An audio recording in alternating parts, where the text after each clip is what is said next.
Shalom e bem-vindos à Via Rápida Israel, uma frase do hebreu que significa amarás a Israel. Esperamos que vocês fiquem conosco porque nosso professor Dr. Baruch vai compartilhar um estudo expositivo da Bíblia. Dr. Baruch é professor titular no Instituto Zera Avraham, com sede em Israel. Ainda que todas as aulas no Instituto são dadas em hebraico, o Dr. Baruch fica feliz em compartilhar este estudo semanal com dublagem em português. Para mais informações sobre nosso trabalho em Israel, visite nosso site amarasaisrael.org.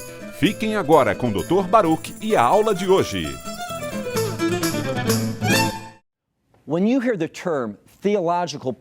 Quando você ouve o termo pureza teológica, o que vem à sua mente?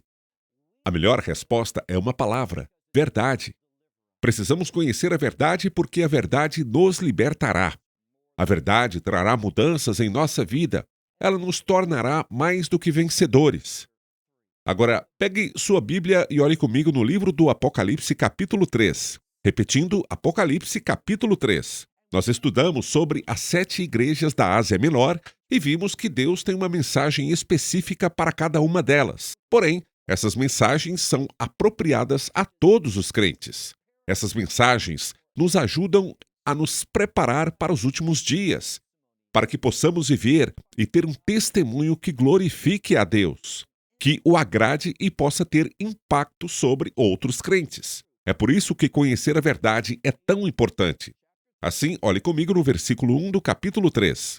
Ao mensageiro da igreja de Sardes, escreva: isto diz aquele que tem os 7 Espíritos de Deus. Você deve se lembrar que falamos muitas e muitas vezes que o número 7 tem a ver com santificação, ser separado para um propósito. Quando falamos sobre o Espírito, estamos falando desse instrumento para sermos o quê? Sermos fiéis a Deus, caminharmos em obediência a Ele.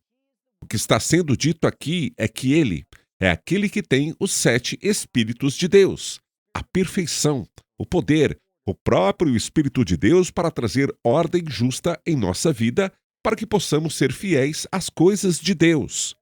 Ele também diz aqui, e as 7 Kohavim, as 7 estrelas. Ele está falando aqui sobre os líderes, sobre quanto é importante a liderança ao se levar a verdade às pessoas, para que elas os obedeçam e sejam testemunhas, testemunhos para as coisas de Deus. Continue lendo. Pois eu conheço as suas obras. Você tem fama de estar vivo, mas está morto. Pense aqui, novamente, sobre isso e imagine lá na sua congregação um mensageiro de Deus entrando e dizendo: você pensa que está vivo, mas você está morto. Mas por que esta igreja está morta? Eles não entendem a verdade espiritual, principalmente as profecias. Uma das coisas que nos faz morrer espiritualmente é não sermos úteis para Deus, não sermos instrumentos e vasos que Deus usa para seus propósitos, pois não conhecemos a verdade profética. Veremos mais tarde, quando entrarmos na última parte do livro do Apocalipse, que há uma conexão entre a profecia e o testemunho, ou seja, o caráter do Messias. Então, se não entendermos a verdade profética de Deus, não seremos capazes de viver uma vida que dê testemunho da nossa fé no Messias e Yeshua.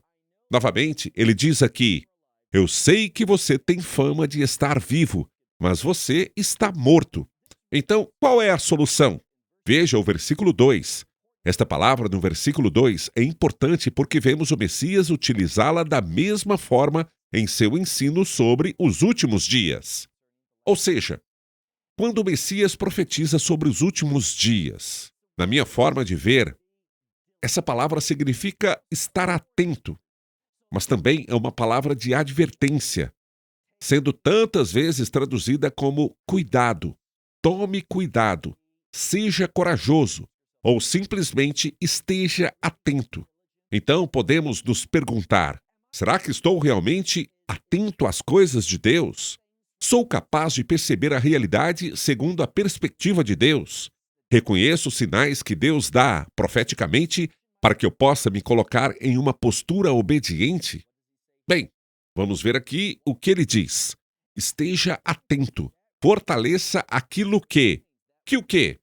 que resta, o que estava para morrer. Ele ainda não morreu, mas está chegando esse momento, pois não achei suas obras completas diante de Deus. Para essa igreja em Sardes, ele usa palavras muito duras para eles, porque eles não estão exemplificando a vida. Eles não estão atentos às coisas de Deus. Eles não estão cientes da verdade profética. Por que continuo voltando à verdade profética? Olhe para o versículo 13 e você verá a resposta. Ele diz: lembre-se, portanto, do que você recebeu. O que ele quer dizer com isso? A proclamação. E o que isso significa? A proclamação profética, aquilo que Deus vai realizar. Deixe-me te dizer uma coisa. Quando não estudamos as profecias, não pensamos sobre os últimos dias. E quando não pensamos sobre os últimos dias, não estaremos preparados para o que se aproxima em nossa geração. E quando não estivermos pensando sobre essas coisas, quando não estivermos preparados, seremos facilmente derrotados. Ou seja, não manifestaremos a glória de Deus como fomos chamados a fazer. Lembre-se como essas igrejas são chamadas. Elas são chamadas de candelabros. Na linguagem bíblica, manur, aquilo que deveria manifestar a glória de Deus. E se você não está manifestando a glória de Deus, o que você é? Você não está exemplificando a vida abundante. Pelo contrário, está exemplificando a morte. Então ele diz: lembre-se, portanto, do que você recebeu e do que ouviu. Ele diz: guarde isso e... O que mais ele diz? Uma das coisas que ele mais gosta de dizer à igreja: arrependa-se. Isso não é interessante? Ele está dizendo: arrependa-se, arrependa-se, arrependa-se. Para quem? Para os crentes, pois nossa vida não está alinhada com a verdade profética. E ele diz: mas se você não estiver atento, se você não estiver tomando cuidado, preste atenção aqui, ele diz: virei sobre você como um ladrão. Como assim? À noite. Agora pare por um momento. Se você perguntasse à maioria dos crentes, a que você compararia, como você descreveria a vinda do Messias? Eles diriam: como um ladrão à noite. Mas não é assim que devemos pensar. Por exemplo, se você olhar em Lucas, lá fala sobre aqueles que estão prontos, que se prepararam, que estão observando, e diz que o Messias virá, que ele se cingirá e nos servirá. Esta é a verdade. O Messias não virá para seus seguidores fiéis como um ladrão à noite. É o que ele diz. Olhe novamente para este texto, na metade do versículo 3, que diz: mas se você não se arrepender, se não estiver atento, ele diz: virei sobre você como um ladrão, e você, o quê? Você não saberá a hora que virei contra você. Então, a implicação é esta: se estou vivendo uma vida rebelde, se estou impedindo a ação do Espírito Santo, se não estou disposto a me arrepender em relação à verdade de Deus, então que consequência isso traz? Ele vem como um ladrão à noite.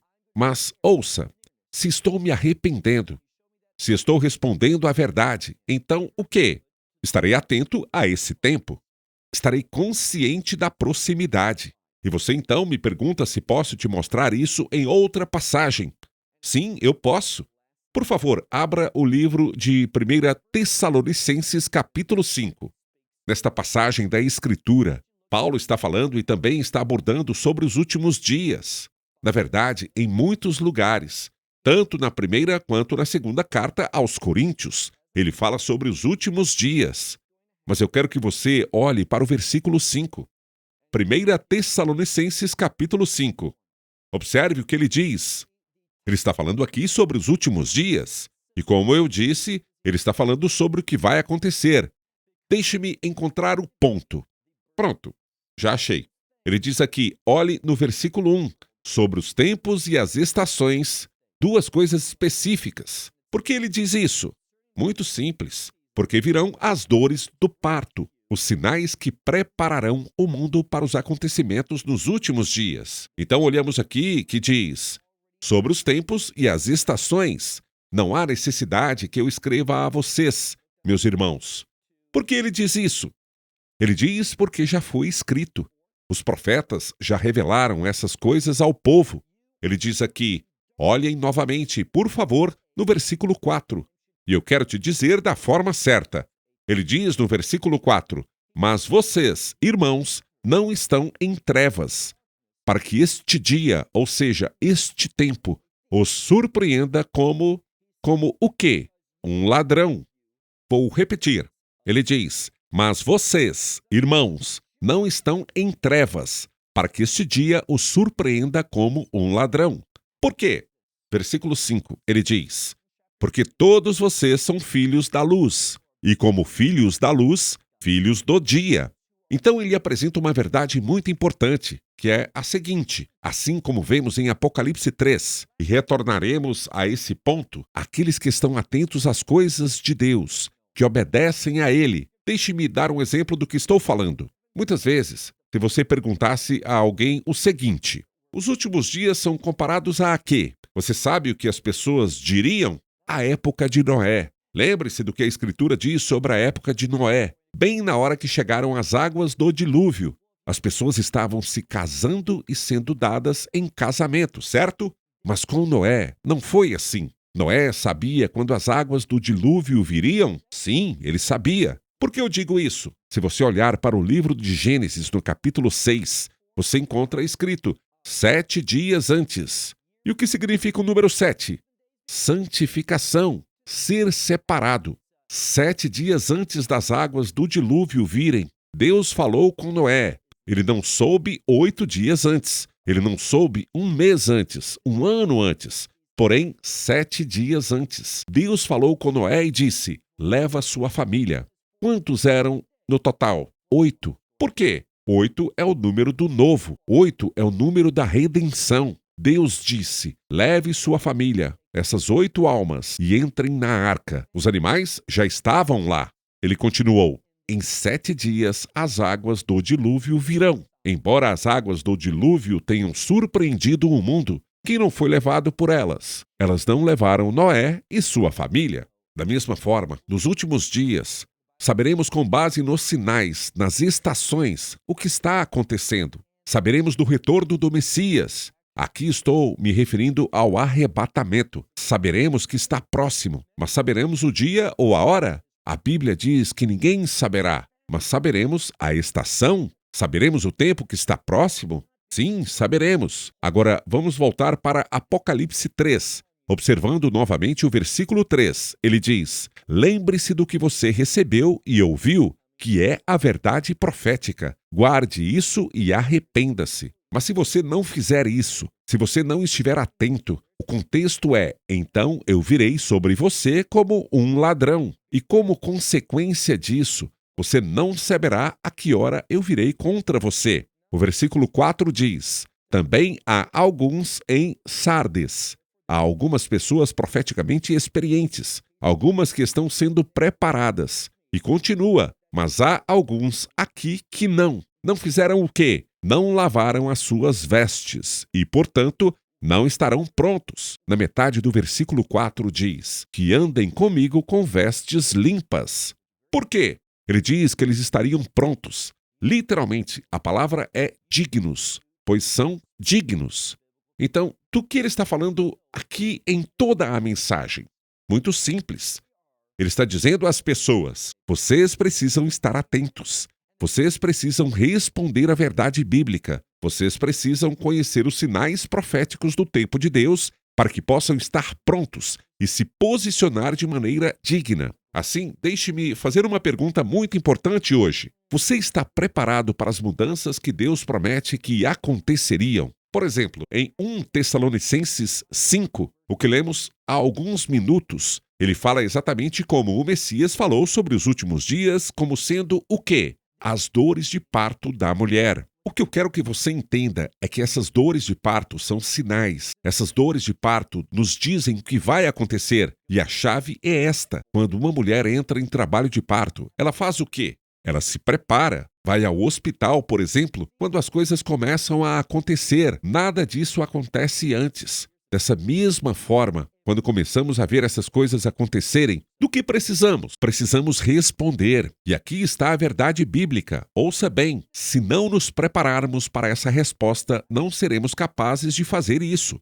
Uma das coisas que a Escritura nos diz sobre os últimos dias se refere ao uso da palavra rápido ou em breve. O que isso significa? Isso não significa necessariamente que está próximo, ou seja, que vai acontecer amanhã. Mas quando ele diz logo ou estou vindo rapidamente, o que ele fala é: preste atenção. Uma vez que essas mudanças começarem, elas irão se mover muito rapidamente. Se não estivermos atentos a elas, preste atenção nesse exemplo que costumo dar. Lembro-me de quando morávamos perto de um lugar que tinha um pequeno parque de diversões. Meu filho era bem pequeno, tinha cerca de 2 ou 3 anos, e adorava ir nesse parque de diversões por um motivo. Ele gostava de uma máquina de chicletes. Para conseguir os chicletes, ele tinha que colocar 4 moedas de 25 centavos, porque esse chiclete era enorme. Ele nem conseguia colocar dentro da sua boca, mas não era isso que ele queria. O que ele gostava era o seguinte: ele colocava as 4 moedas, girava o botão e o que acontecia? Uma bola de chiclete começava a sair. Era um cilindro que iniciava no topo e se movia muito devagar. Era enorme, maior que eu. E começava lento e depois acelerava, mas não era só a velocidade que aumentava. A rotação do círculo em que ele girava diminuía a cada volta, e a cada vez ele girava mais rápido, e a rotação, o caminho que seguia, ficava cada vez menor. E na última volta, ela simplesmente caía. Hoje, vejo isso como o exemplo perfeito do que vai acontecer nos últimos dias. As coisas vão começar a mudar, mas se não estivermos atentos, não perceberemos, pois o movimento é muito lento no início e depois se acelera rapidamente. E mesmo quando estivermos prontos para reagir, o que acontecerá? Tudo acontecerá de uma vez e não seremos capazes de acompanhar. É por isso que essas mensagens, se você observar, têm algo em comum: nos preparar para o futuro. Olhando de forma profética, há uma palavra que o Messias usou várias vezes ao falar sobre os últimos dias. É a palavra hebraica dei. Na verdade, é a palavra grega dei, que significa que é absolutamente necessário que essas coisas aconteçam. Não há como mudá-las. Isso vai acontecer. E por que ele usa essa palavra? Para nos dizer o seguinte: não pense que algo vai mudar e que isso não vai acontecer. Não cometa o erro que o judaísmo rabínico comete.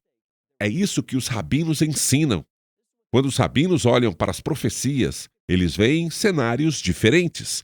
Então o que eles disseram e o que estão dizendo a muitos seguidores do judaísmo é o seguinte: o cenário que trata dessas coisas ruins, essas coisas do fim dos tempos, essa perseguição, esse tempo da angústia de Jacó, todas essas coisas foram canceladas. Esse não é o cenário que veremos. O que eles estão dizendo às pessoas? Bem, eles estão dizendo a elas que um dia o Messias virá, e num instante, ele trará uma nova realidade que não será percebida com antecedência. Ela simplesmente acontecerá. Mas vou te dizer uma coisa: não estar preparado para os últimos dias é a pior situação que alguém pode enfrentar. Porque o que vai acontecer? Quando essa pessoa estiver preparada somente para tempos bons, que estão por vir, quando ela começar a não ver esses tempos bons, mas sim tempos difíceis, ela começará a entrar em pânico, começará a duvidar, terá falta de confiança e dirá: bem, talvez o que Deus disse não seja verdade. E o que acontecerá com ela? Ela será jogada de um lado para o outro. O que diz a Escritura? Ela diz: quando disserem paz e segurança. E é isso que os rabinos estão dizendo hoje. O que vai acontecer? Destruição repentina. Isso está no horizonte. É o que vemos em diversos lugares. Agora, vamos voltar ao nosso texto. Ele diz aqui que devemos andar de maneira que limpemos nossas roupas para que sejam brancas e seremos dignos. No versículo 5, ele diz: o que vencer. Ele diz: será vestido de vestes brancas e eu não. O quê? Eu não apagarei o seu nome do livro da vida. Essa expressão é bastante problemática para muitas pessoas. Mas entenda o que ela quer dizer. Um dos problemas teológicos que está ressurgindo é o calvinismo. Por que eu digo isso? Muitas vezes o termo calvinismo é usado como sinônimo de predestinação. Uma das consequências da predestinação é que Deus escolheu algumas pessoas para o seu reino, e Deus também escolheu outras para a condenação eterna. Não é isso que vemos na Escritura. Já falamos sobre isso. Já falamos que, de acordo com Ezequiel, o desejo de Deus, a sua vontade, é que todos se arrependam e encontrem a vida. É isso que Deus quer. Deixe-me contar outro princípio que aprendemos com os rabinos. Os rabinos falam sobre as recompensas no reino de Deus e explicam que, quando Deus cria um indivíduo, quando uma alma entra em um corpo da concepção, Deus já tem um propósito perfeito para essa pessoa. O que eu quero que você compreenda é que, segundo os rabinos, Deus criou todas as recompensas para essa vida. Se alguém viver em obediência, essas são as recompensas. E Paulo, de certa forma, dá continuidade a isso quando fala sobre sofrer perdas.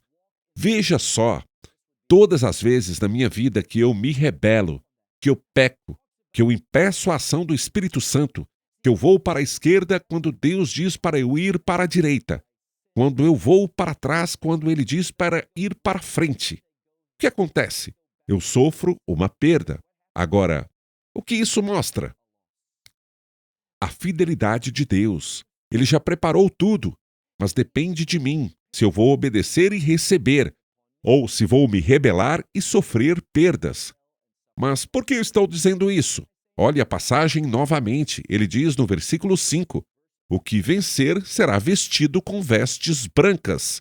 Ou seja, ele vai caminhar na justificação de Deus. É disso que essas vestes brancas falam. Deixe-me então te dizer outra coisa. Essa é a última parte. Ele diz, não apagarei o seu nome do livro da vida.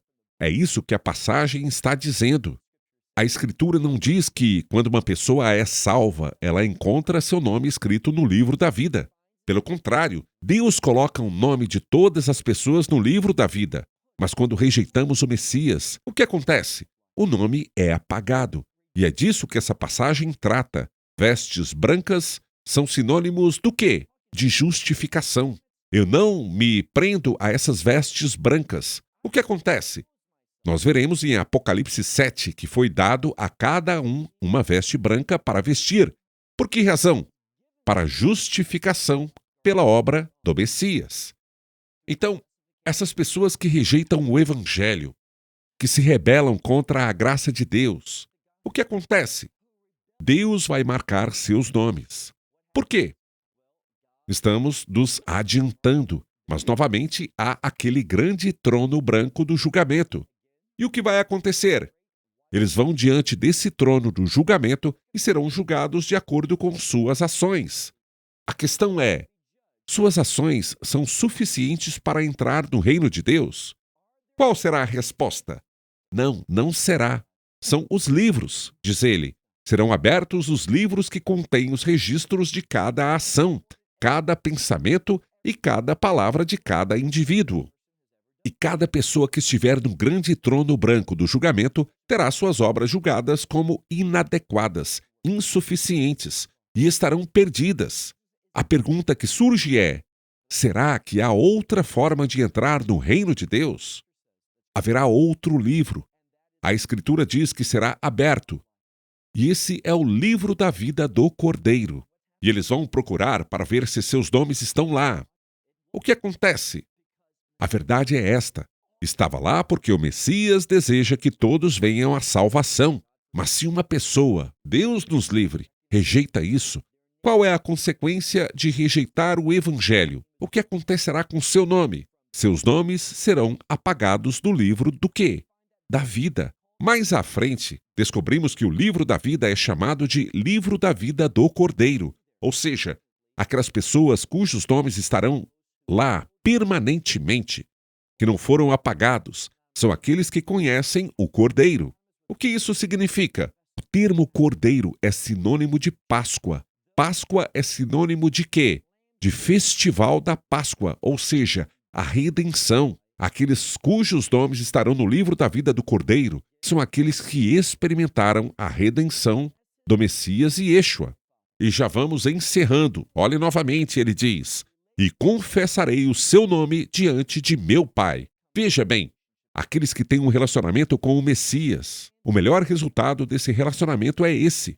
Quando formos e estivermos diante de Deus em julgamento, e está escrito aqui, todos serão julgados de acordo com suas ações. Não estamos falando agora sobre o grande trono branco do julgamento. Estamos falando sobre o primeiro julgamento. O que vai acontecer? Lembre-se do que a Escritura diz. Todas as questões de julgamento foram dadas ao Filho. Quando estivermos diante dele, ele confessará nosso nome como seus redimidos, aqueles pelos quais ele deu seu sangue para a justificação. Então ele diz algo que adoro nesse versículo, no final do versículo 5. Confessarei o seu nome diante de meu Pai. E diante do que mais? E diante dos anjos. Por que isso é tão significativo?